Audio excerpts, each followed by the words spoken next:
Very good morning everyone. Stock Bangla চ্যানেলে আপনাদের সকলকে স্বাগত। আজকে 28শে নভেম্বর। আজকে নিফটি ফিফটির যে সাপোর্ট লেভেলটা রয়েছে, ইমিডিয়েট সাপোর্ট 26,150-140 এইটা। মেজর সাপোর্ট লেভেলে 26,000। উপরের দিকে রেজিস্ট্যান্স রয়েছে 26,300-তে। আজকে গিফট নিফটি দেখলে গিফট নিফটি আজকে পজিটিভ ওপেনিং মানে গ্যাপ আপ ওপেনিং এর সিগন্যাল দিচ্ছে। ব্যাংক নিফটির ক্ষেত্রে 59,665-500 এই লেভেলটা ইমিডিয়েট সাপোর্ট লেভেল হিসেবে কাজ করছে। আর উপরের দিকে 59,850-900 এটা রেজিস্ট্যান্স লেভেল।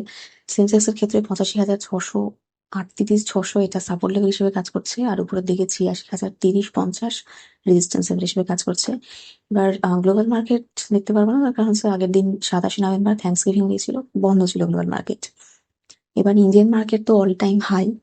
আম সেটার জন্য অবভিয়াসলি একটা ইন্ডিয়া আর ইউএস ট্রেড ডিলের একটা এক্সপেকটেশন আছে, পজিটিভ এক্সপেকটেশন, তার জন্য ইন্ডিয়ান মার্কেট হাই।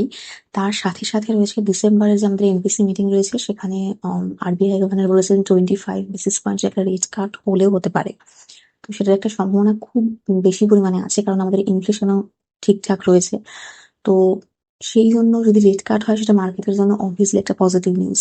সেইখানে একটা ব্যাপার রয়েছে যে তাই জন্য একটা পজিটিভ।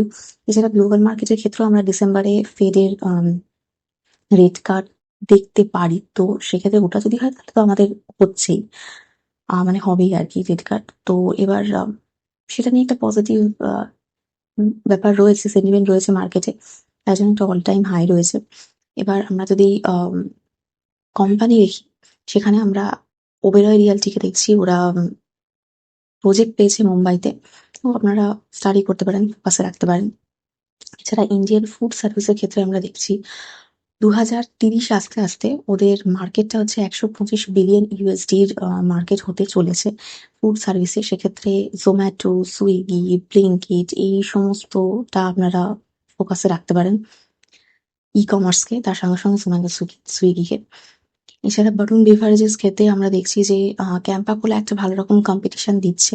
তো পরের দিকে আপনারা স্টাডি পারপাসে অবভিয়াসলি বরুণ বেভারেজকে আর তার সঙ্গে সঙ্গে যে পিয়ার কোম্পানিগুলো আছে সেগুলোকে স্টাডি পারপাসে রাখতে পারেন। এছাড়া অশোক লেল্যান্ডের ক্ষেত্রে আমরা আগের দিন দেখলাম যে 6% ওদের রেকর্ড হাইতে হিট করে গেছে আর কি। কারণ ওদের যে ফাইন্যান্সিয়াল আর্ম সেটা অ্যাপ্রুভ করেছে এনডিএল এর সঙ্গে মার্জারে। ও অশোক লেল্যান্ডকে ফোকাসে রাখতে পারেন স্টাডি পারপাসে, সেই সঙ্গে সঙ্গে পুরো অটো সেক্টরকে স্টাডি পারপাসে রাখতে পারেন। আইটি সেক্টর দেখার থাকবে। এছাড়া মেটাল সেক্টর দেখার থাকবে, কারণ মেটাল এমনি কদিন ধরে ভালোই করছে। তার কারণ হচ্ছে বাইরে থেকে আমরা যে মেটাল ইম্পোর্ট করছি সেখানে আমাদের ট্যারিফ আর কি গভর্নমেন্ট বাড়িয়ে দেবে। তো সেই জন্য আমাদের যে ডোমেস্টিক যে কোম্পানিগুলো আছে তারা বেনিফিট হবে। তো সেক্ষেত্রে আমাদের মেটাল কোম্পানিগুলোকে আপনারা ফোকাসে রাখতে পারেন, স্টাডি পারপাসে রাখতে পারেন অবশ্যই। আবার বলছি, কোনো স্টক রেকমেন্ডেশন নয়, স্টাডি পারপাসে এগুলোকে আপনারা দেখতে পারেন, ওয়াচ লিস্টে রাখতে পারেন। এছাড়া আদানি ফোকাসে থাকবে। তাছাড়া কার ট্রেডের শেয়ারটাকে আমরা আগের দিন দেখলাম 5% পড়ে গেল। তার কারণ হচ্ছে কার দেখো একটা অ্যাকুইজিশন হবে এটা নিউজটা ছিল, সেই জন্য কিছুটা মুভমেন্ট দিয়েছিল উপরের দিকে। কিন্তু জানানো হয় যে কালকে হয়তো হচ্ছে না, মানে ওরা অ্যাকোয়ার করছে না, তো সেই জন্য অনেকটা পড়ে যায়। তো এই কোম্পানিগুলো আজকে রয়েছে। উম এছাড়া বাকি তো সেইরকম কোনো নেগেটিভ নিউজ সেভাবে নেই। প্লাস গ্লোবাল যদি আমরা ইউক্রেন আর রাশিয়ার ব্যাপারটাও দেখি, সেক্ষেত্রেও আমরা দেখছি যে একটা শান্তি স্থাপনের ব্যবস্থা মানে চলছে কথাবার্তা, যেরকম মানে বন্ধ হতে পারে। ট্রাম্পও নিজেও বলছেন যে বন্ধ হতে পারে একদম, মানে ফাইনালি আর কি ওভার হতে পারে ওয়ারটা যেটা চলছে। এবং তাই জন্য ক্রুড অয়েলকেও আমরা কদিন ধরে দেখছি বেশ মানে কমই, মানে 60-এর কমেই আর কি দেখছি থাকতে। তো দেখা যাক পরের দিকে আমরা কি কি আপডেট পাই। এছাড়া আজকে ইন্ডিয়ান মার্কেট আরো কত আর কি অল টাইম হাই লাগাতে পারে সেটা দেখার থাকবে। তো এই রয়েছে আজকে ইন্ডিয়ান মার্কেটের নিউজ। আজ আমি ভিডিও এখানেই শেষ করছি। প্লিজ আমরা এই ভিডিওর উপর ডিপেন্ড করে কোনো ইনভেস্টমেন্ট করবেন না। আমি কোনো সিভিল অ্যানালিস্ট বা অ্যাডভাইজার নই, শুধুমাত্র এডুকেশন পারপাসে ভিডিও করা। দেখা হচ্ছে নেক্সট ভিডিও।